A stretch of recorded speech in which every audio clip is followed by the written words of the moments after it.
What is that? I've Uh, seen that. What is it?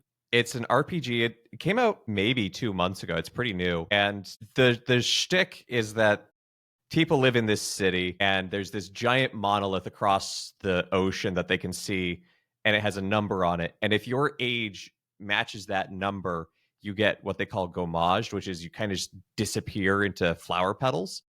And each year, this giant figure called the Paintress will erase the number and lower it by one. And so they are sending out expeditions to figure out who this Paintress is, figure out what's going on, and figure out how to stop it so that, people can live. Right. And so you start, the game opens basically with this amazing memento mori of this guy talking to his ex-girlfriend as she's preparing to be gommaged as it goes from 34 to 33. And he's going to go out on the next expedition. And they've been doing this since it started at year 100. So, Wow. Okay. 67 years they have been trying to do this, and it's just constantly facing disaster and death. And so it follows the journey of this group of ragtag individuals, basically, who go out on this expedition to try and save the day. And it is amazingly beautiful in its graphics. I mean, it is a literal work of art in that sense. It is a painting, quite literally, as well, in the story. But like, it handles all these heavy concepts of life and death and meaning in such a good way that it engenders conversation without necessarily being like, well, here's the answer. It's not like it creates space for existentialism rather than trying to solve it. Wow. And Wow. it's a really fun game too. The mechanics are really solid. It's a really unique world, a lot of fun to explore. But man, oh man, if you're going to play it, bring some tissues with you. There are some moments in the story that are just going to make you cry. Gosh. Okay, that sounds incredible. Why do you think it's so important for a game? It sounds like what they've done really well is what you just said. They got into really heavy and serious topics and they handled it really well. Why do you think it's so? How did they do it? Like, obviously, you're still playing through. You don't want to give away the ending. Right. How do they do it well? Why do you think that's so important? Well, I think it's important because, one, on just like a literal level, we are all going to die. It is something we all have to grapple with in different ways. And there is a power to having a memento mori attitude, not to be morose or depressed about it, to be like, yeah, I will die. So I need to make the most of what God has given me here and now. And I think that Clair Obscur handles death in ways that a lot of video games don't, because a lot of video games, you're playing Mario and you fall out a pit. Oh, Mario died, and you respawn. It's Sure, like, reboot. we've gotten into that language, and I'm a gamer. I use that language. I don't really think it's that bad, but like a lot of games, even things like GTA, where maybe characters do die, they don't really handle death the same way. The Clair Obscur handles it in a way where it feels very real and very, very lived. Where it's like, that opening scene where that guy's ex gets gommaged, you've just been introduced to these characters. Like, that happens 25 minutes into the game. And yet it is incredibly impactful and powerful, and such a humanizing moment, and going, yeah, I know what that sudden loss is like. And so I think it handles death in a way that most video games either can't or choose not to, around the language and the culture of what death is in video games. Whereas this one, it's like, no, this is permanent. This is real. This is heavy. There is emotional complexity tied to it. Seems like it's bringing up a lot of feelings for you. It's like it's Yeah, tapping into something really deep for you. What is that? that sounds like a question my therapist would ask. I think for me, it's tapping into having a frank but healthy attitude towards death and conversations around death, especially in wake of the pandemic, where we experienced a lot of death, both literally and figuratively. But a lot of media, some media helps us to escape. There's the time and place for good comedy to give us a laugh and, not think about the heavy things of the world. But I don't think a lot of media or just things going on in the world have enabled us to process the loss and the pain and the confusion that we had during those years. And quite frankly, that trauma is still with us. So I think this, as you were mentioning in the pre-show, that sense of healing the storyteller is, you need to heal the lived realities. So just speaking from my lived realities of who I lost and what I saw, it resonates with me, and not a way of saying, not a like a, oh boy, this reminds me of my experience, but in a way of saying, I know what these characters are feeling. I'm basically there with them, and giving that space for grieving and processing to create something new, and move on to a better tomorrow. Amazing. Gosh, that sounds like such an incredible game. It Closest is I like, got to it that I gamed recently was called, gosh, what is it called? Kina and the Bridge of Spirits. what'd you think? I have my eyes on that. I loved it. Now, I don't think it's anywhere near perhaps the level of depth of what you just described. It's probably a faster play. I'm just a very bad gamer, so it took me forever. But Hey, I it have to was play Clair Obscure on easy mode. okay. Everything's easy mode for me. Frankly, I'm more in it for the story than the grinding and the battles and whatever. But what I loved about Kino is it's this gorgeous, gorgeous world, and all of these characters, these figures are not moving on. They're stuck after death, and they're not progressing further up into the myth of the mountain and into the realm of the Mm, gods. And her job is to kind of midwife them or encourage them or maybe even challenge and attack them. Okay, it's a fighting game, attack them from their attachments.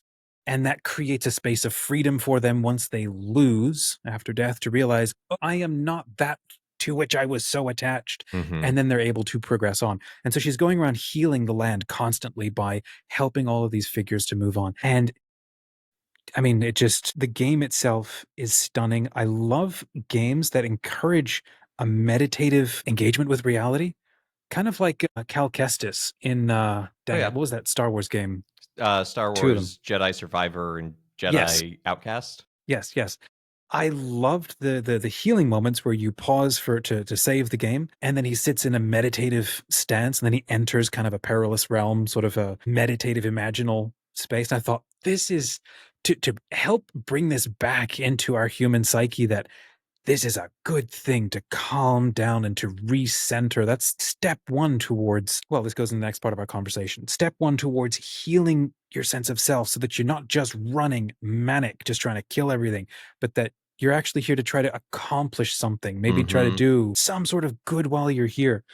I'm going to check out Clair Obscura. That's fascinated me for a long time. Let's talk about healing storyteller. So this is a theme that's a big deal for us at the Legend Haven Con, which is coming up in about a month from this recording. And the everything that we're trying to do with Legend Fiction and Legend Haven as our con is to heal storytellers. Because what happens when we do that? If we can heal a storyteller, we can heal their imagination. If we do that, we have a shot at healing the culture. Maybe not hmm just a shot, a dang good opportunity to do that. The game, like what you just described, it sounds like it does that.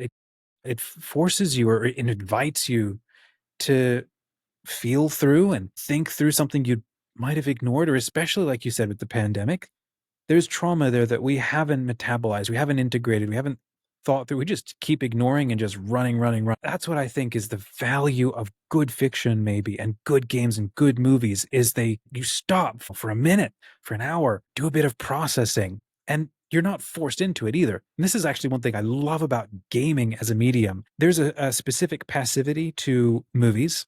hmm There's a little more engagement that happens with a novel, and it's in a different way, in a way that you can own it more. But with it gaming, there's a more lean forward engagement with a story where your It's choices participatory. in a different way, exactly, hmm than a novel does. And I think that that's also incredibly valuable.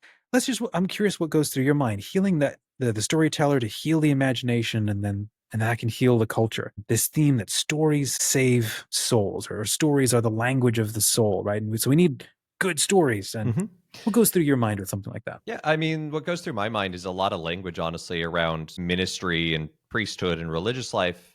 And this is not unique to any one person, but Pope Francis definitely spoke about it. The importance of being wounded healers. The best kind of person who can heal is someone who has experienced woundedness themselves and has experienced healing, but maybe is also in the process of healing and can walk alongside others and say, yeah, we're wounded together, but we're going to seek healing together. And that's where community can be really important and have a really powerful role. And I don't know if we talked about this last time. Did we talk about Spiritfarer? No, we didn't. Okay, another great game. I've completed that one on my stream. Spiritfarer, you play a psychopomp. Like the game Okay. opens and you're greeted by For those who have no idea, Psychopomp is Psychopomp is someone who ferries souls from death to the afterlife. So classic examples are like Karen the Boat Keeper or other or angels or other figures like that. And in this game, you're actually greeted by Karen the Boat Keeper, and he's like, "Cool, you're the new Spiritfarer. I'm retiring, and your job as this young woman whose name escapes me, but you have to go out on this boat and find these spirits, and all the spirits you find had some connection to you when they were alive, and you yourself worked as a hospice nurse, and that's how you had connections with a lot of these people, is that they were your patients. Some were your friends. Like the first spirit you meet is your friend who died very young due to lung cancer because she was a chain smoker. But throughout this, you are healing kind of the memory of their life so that they can Wow. go to what is called the Everdoor, and that's where they kind of enter into an eternal state of afterlife, kind of a heavenish space. And it's your job to walk with them. But an important part of that is you build a community. You literally build these houses on your boat, and you have these people running around, and they get hungry, and you have to feed them. And they're like, "Hey, can we go here?" And you Oh, have to okay. do things. But there's this great familial sense to it all that I think is an important part of healing, that it doesn't happen alone. It happens with people, and it happens, with those who are very close to us. Uh, and ultimately, by healing all of these spirits and taking them to the Everdoor, and finding them peace, Stella, that's her name, Stella, turns out, spoiler alert, but this game came out in like 2018. So, sorry. Turns out Stella has been dead the entire time too. Well, not dead, but dying. You start to get these scenes towards the end of her in a hospital bed in a coma, being visited by her mother and her sister. And Wow. the final scene is all these spirits that you have ferried to the Everdoor, and they've disappeared from your life. They reappear on your boat in a radiant form and take you now to the Everdoor. And it is Wow. just such an incredibly beautiful scene with so few words. It made me cry on stream. It was so powerful. But it speaks a lot to the narrative, I think, of the role of healing the healer. That Sella herself was also in a process of healing this entire time, even if we didn't immediately know it. And the role that community plays, and the way that these relationships, and that, you have to, it's not just like, oh, you get a spirit, cool, straight to the Everdoor. No, you have to spend time with them, get to know them, hear their stories, heal their stories, bear their burdens. Like there's two spirits who have dementia in different forms, and it Okay. is deeply heartbreaking to watch these spirits sort of slowly lose their memories right in Okay. front of you, but still to say, "I'm here for you," and love them and care for them, and say, "We're gonna get you to that Everdoor." Amazing. Games like this are not only just beautiful stories, meaningful stuff, but it's also, how do you say, it's field testing, a way to actually live, right? It's not just here's a bit of fun, something spiritual, but no, I'm guessing the reason why it landed so deeply with you is that it's actually a way for us to live right now. Hmm. So if you're not only healing these characters, I imagine a game like this is also trying to heal you in a way too. And what do you think they were trying to accomplish, and how do you think it Yeah. works? Well, I think one of the things that games have an opportunity to be is incarnational. By the very nature of that interactivity we were talking about earlier. You become a part of the game, you become a part of the narrative, and you can choose to do that in different ways. Admittedly, we can play a game like Red Dead Redemption and just be an utter jerk to total strangers. But I think a game like Spiritfarer, it's inviting you into this sense of healing. And it's not like raising a neon sign being like, "What's your trauma? What are you suffering from?" But it is creating a space of experience that you are not just witnessing something, but you can kind of say, I am in that, and what part of me is in that? And admittedly, maybe that takes a little more introspection on our side. You have to be intentional about it, but it creates that space where we can step into and say, this is what's been on my heart. This is what I've been struggling with. This is where I have been suffering. And the game doesn't just plop you there and say, well, that sucks. But it's like, cool, we're gonna package this up, and we're gonna do something with it. We're gonna move forward. We're gonna find that healing. We're gonna find that more greater sense of integration. Man, I want to play this game now. It's so good. And it's so cute. It's done in like a hand animation 2D style.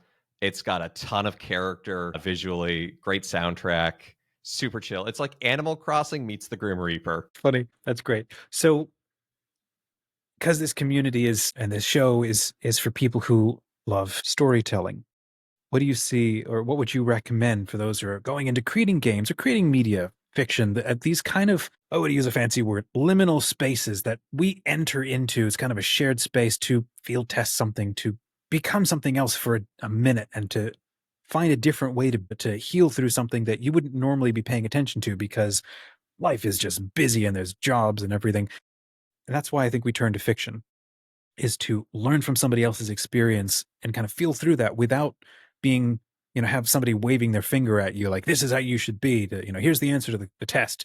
Instead, here's an adventure to build you up. And by the end, you can then decide if you actually want to be that, or change, or grow. And I think that's what a good story is going to do. Whether it can be very lighthearted, and it can, you need like a million stories, like a spectrum that can be very deep and challenging and powerful stories that, you read that thing and you change your life. And then there could be like a very fun, lighthearted, or super adventurous thing. And it just maybe changes like 1% of something that you see or think. But that 1% matters too. To be able to create those kind of stories, this is what interests me. And I want to know what you think about. What would you recommend? Like ways to heal a storyteller with everything that is bombarding us and keeping our attention so distracted. There are some of us who love to create, Hmm. and some of them are doing it really well. And you're spending that time gaming through these on your Twitch channel. By the way, congrats on the Thank you. subs. So the question there is, what feels obvious to you? What would you recommend or want to call these storytellers to pay attention to, or to do to be Yeah, I healed? mean, I'm not much of a storyteller myself in some ways. Like I'm not a creator in that, like I'm not making games or writing books, so I take this with a grain of salt. But I think first and foremost, make it a good narrative. And that sounds obvious. Like everyone wants to make a good narrative when they're making something. But the number of Christian games that I have played on stream where it's like their first priority was to make sure that Genesis 22 verse 13 says It's XYZ. a Christian game versus a game made by Christians. Right. And so it's like make a narrative that is good in this, and make a narrative that has that space where we can feel a part of it. What do you mean by good when you use the word good for a good narrative? What does that Yeah, mean? I mean, I guess in one sense, just the literal like follow, make it a decently written story. Like if it's objectively poorly written, it's not going to invite Right. anyone Right. in. But Okay. again, I don't think your community needs to be told that. But That's the I point. think Master the craft. So I yeah. think good more in the transcendental sense, the good, the Okay. true, the beautiful. Okay. Make it a story that has a purpose, that has a goal, and not you don't have to neon sign it right at the beginning or anything. It can be implicit, it can be something that someone doesn't even pick up until their third reading, for crying out loud. But, let it serve a purpose. First and foremost, I think for yourself. You know, all art is an expression of the artist and their relationship to God and to the transcendentals. So pay attention to what kind of story you want to tell and why you want to tell that story. But then also, make that experience accessible and tangible to others. And I know that sounds obvious, but again, like if you've had a mind blowing sort of transcendental vision, trying to put that into a book's going to be hard. And Right. so it's that same kind of sense of like, how do we translate these underlying realities of good, true, beautiful into words that other people will pick up and not just go, oh, well, that's nice, but say, oh, this is resonating with my soul. And again, I'm not a writer, I'm not a Yeah. Yeah. Yeah. creator in that But I sense. do So think there's a corollary. There's a similarity between what a storyteller does and maybe what a priest does. And go with me for a minute. Maybe you can shoot it down. Storyteller has these figures, these characters who show up unannounced, sometimes unasked for, and then they're absolutely compelling, and you have to spend time with them. And they want to go on adventures. They want to say things. If you're authors will know this, you can't always control them, and the moment you do, they shut down and the story doesn't happen, and it's like a very weird situation to be in. mm, You literally have to invite and encourage and kind of work with these characters and these voices. I get the sense that a priest kind of does the same thing, especially with something like confession. You have these people who show up halftime unannounced, trying to take a break, and they want to go to confession. They want to bare their soul, and they need guidance, or they need help or shrieveing to continue getting through the adventure of their lives. And then you got to try to find a way to reroute them to the good, the true, and the beautiful, deep things, deep meaning. And then each one of them is at a different stage of their journey. And so you got to modify what you say so that try to make it land with them. And then it's like, repeat. And then there's sequels. And then you're doing it Mhm. again and again because they keep coming back. And so in that sense, what is advice that you routinely turn to that you found is helpful, particularly in something like confession, where you're meeting people multiple different stages of the spiritual life, going through all kinds of different things. What are some defaults that you turn to ground people back to, a healthy, just being a healthy human being that's seeking this good life? Mhm. Yeah, I mean, I think especially confession is improv for God. Okay, It's that's great. seminary trains you like how to do active listening and how to be with people in uncomfortable situations and how to respond, and like we practice confessions and all that. So like, and some of the practical skills are there, but sometimes someone walks into confession and says something, you're just like, I'm sorry, what? I Not in a judgmental way, but I've never heard that before. So you kind of have to be ready to just kind of roll with it and have that improv of like, yes, and I think first and foremost for me when it comes to sort of the storytelling of confession is just reminding people of God's love for them. I think people can often beat themselves up in confession, or you know take it as this like, oh, I have failed, I have lost sight of God and God has lost sight of me. And it's like, no, God loves you. That's why you're here. God is forgiving you. That's such an important part, and just like inviting people that sense of self reconciliation, of like self. And I think it goes back to that healing of the storyteller in a sense, because they're the storyteller ultimately. They bring in all the sock puppets and then I sort it out. It's reminding them that along the way they can be forgiving towards themselves, that they can say, yes, I have screwed up, I have sinned, I can take ownership of that, and also say that God loves me, I can and will be forgiven, and that, I can forgive myself and not be stuck in that sin, and I can move forward. And that's not, it's not about presumption or anything like that, but it's part of the whole process of like understanding that, God's healing isn't limited to a little box in the back of the church. Right. That is an expression of God's love for us in an immense and a profound way. But I would be a fool if I said that is the only place that God is saying, I love you and I forgive you. Yeah.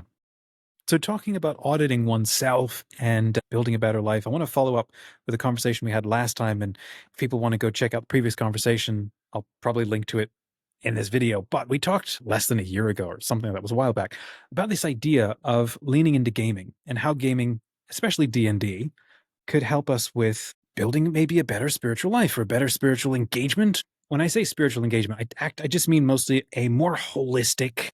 sense of who you are, because most of us are running around with, we're only paying attention to a part of ourselves, the part that needs to get through every single day and then just collapse at night. And I'm convinced, no, life is so much bigger than just the things everybody needs you to do. There's the stuff, there's who you are and what you want to bring to it. And so you and I were chatting about D&D, and I thought the way D&D is set up for crafting a character, identifying your world, identifying your guilds, and then the quest that you want to go on. I thought that is such a more helpful way to go about paying attention to your life, because it comes from the sort of the you out, which is the first point of experience and of contact with creation and with God, is the fact that you are here and you are pulled towards things, or you're in love with things, and you're supposed to build a life that comes out of that is able to work and cater towards the things that you're gifted to do. And if you never pay attention to any of these levels of things, well, you miss out, and maybe life isn't as interesting. And so it's now been about like 8-9 months or something like that. Something. Yeah, you've been thinking a little bit, maybe a bit more about this. You were really captivated, perhaps, I think, last Yeah. time, by the idea of it in catechesis, perhaps, or like running a retreat for teens. And I'm curious how that's gone over the last year. Yeah. So you did put me in contact with Ian, who's a DM as part of the Legend Havens community. very nice guy, and we managed to talk and kind of came up with this idea of like, what if we did a busy person's retreat centered around D&D, and it was going to be like a session of like 6 weeks, and like 1 week you did a D&D session, and the next week you met with your spiritual director of the retreat, and then back and forth, back and forth. And the idea was kind of seeing yourself in that character and understanding, okay, well, what's my stat line for like a very basic way, but also what is my life's quest? What is, what are my things to be conquered? What are my weaknesses? What are my strengths? Those sort of things. And I think it's still a good idea for the record, but we put out some feelers. We think maybe the price point might have been too high, but it's like one Oh, of those really? tough things Okay. where it's like, paying a professional DM for a certain amount of sessions, and also paying a professional, well, maybe semi-professional spiritual director to chaplain a retreat. Like, yeah, these are things. And it's like, we offered it at a rate that would have been less than like a weekend retreat, but it's also a big time commitment, and we get that. And it kind of, we put out some feelers. Some folks were really excited about it, but then also like, Okay. ooh, I don't know if I can do that right now. Yeah, yeah. And then Ian and I both got very busy with life, and we Yeah, yeah, haven't been yeah. able to reconnect since. Well, what were they excited about? What did connect with them? What do they think was going to be so fun about it? I mean, I couldn't really get a great sense because it was mostly just a few Discord messages of just like, oh, that Gotcha. sounds really interesting. I'd love to do that. But I think it was both a sense of taking a hobby that these people love, because like I dropped in a few D&D based Okay. Discords that I know of, and and then combining it with their faith, because like these were also like Catholic Christian spaces. I think they really liked the idea and the opportunity to have that kind of a busy person's retreat and that time of reflection. But again, I think busy person's retreat, the people are by their very nature busy, so that Yeah, yeah, yeah. makes it hard. Well, I'm curious to walk around, just like war game the idea for a minute with you. What is a busy person's retreat as opposed to another kind? Yeah, so like a regular retreat is basically like, okay, I'm going to go away for the weekend with this group. We're going to, go to a retreat house or a monastery or whatever, and we're going to eat, sleep, pray there together from like Friday afternoon until Sunday afternoon. A busy person's retreat is more of a model where it's like, hey, we're going to come together, have an opening prayer session, and then over the course of 3 weeks, you'll be given some reading material that, it's what you would do in the course of a normal like weekend retreat, but you have more time, and then you have more Right, right. one-on-one conversations with your spiritual director. And I've helped with some of those non D&D themed before, but it can be Yeah, tough yeah. sometimes. Sometimes it just doesn't, the stars just don't line up. Yeah. Well, what would you do, or how would you go about the D&D part of it? I can understand sort of the spiritual reflection or direction part, but what was the thinking for the D&D side of things? Yeah, I mean, the D&D side of things is basically, we don't really have to reinvent the wheel. Like, D&D is fun and in what people enjoy. And I think a lot of it, especially more experienced players, have that sense of the storyteller within them, even if they're not necessarily explicit about it. And so the idea was basically going to be, I, as chaplain, would sort of sit in on the sessions and watch and take notes, and then could kind of talk to the people one on one in the spiritual direction sessions and be like, so you chose to do this. What was the reasoning? What would you have done? And sort of helping them see that the and this would have happened especially in like an opening prayer session of like inviting them to see these characters as avatars of themselves, not just a random character that they want to play, but really kind of trying to put themselves into the boots of these heroes and say, okay, well, what kind of hero, if I were, if I were isekai'd into this world, what Wait, sorry, if kind of you were whatted into that world? isekai'd? What is that? I think I've heard it, but I don't remember. Isekai is the like genre of anime and manga where like a guy gets hit by a bus and he wakes up in a fantasy world. Okay, that's what I thought I meant. Yeah. Okay.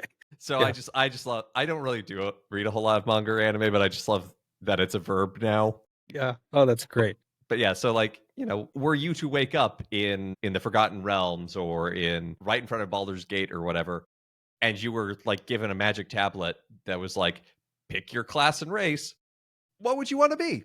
And like talking to them about why they picked that and sort of what that can mean, and picking something for themselves here and now, because obviously you can't pick your race, you're stuck as human, but you can still pick like what kind of a person you want to be and what that means. What excites you about something like this? And either as an idea or something that you would either guide people through, or just as a dork yourself or a nerd, geek. I can't remember which verb is the right one. Now, All of them. all of them, all of the above. What is it about this that you like? I mean, I'm a big fan of when things intersect of special interest. I mean, this is why I've been attending Doxicon for a couple of years now, and actually giving the keynote this year, so I'm super excited about that. Yeah, it's only Um, like a couple of weeks after Legend yeah, Havens. it's like 2 weeks after Legends Haven, Yeah, yeah. which unfortunately I can't attend because I'm at TwitchCon. But I love when the things that are of personal interest that people are invested in, that I'm invested in, can do more than just entertain and can help us to be better people. And that we can, and I think that this is where literature has done a great job for centuries in challenging things. There are reasons classics like Les Mis exist, where it challenges sociopolitical realities and presumptions. But even more recently, like Kurt Vonnegut, and even in the midst of all the absurdism, he can challenge and say, "Hey, maybe this isn't the way the world should be."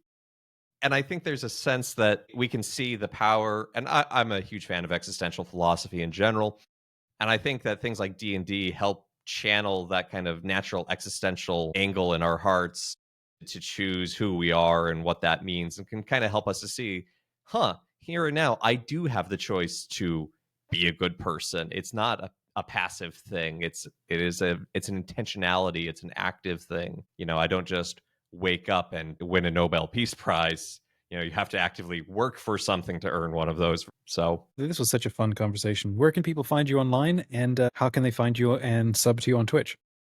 yeah, the main place people can find me is on Twitch. My channel is twitch.tv/FREvansCSP, so Father Evan CSP. You can also find me at bustedhalo.com. I help more with like the back end of things. I occasionally write articles. And then youngadultministryinabox.com.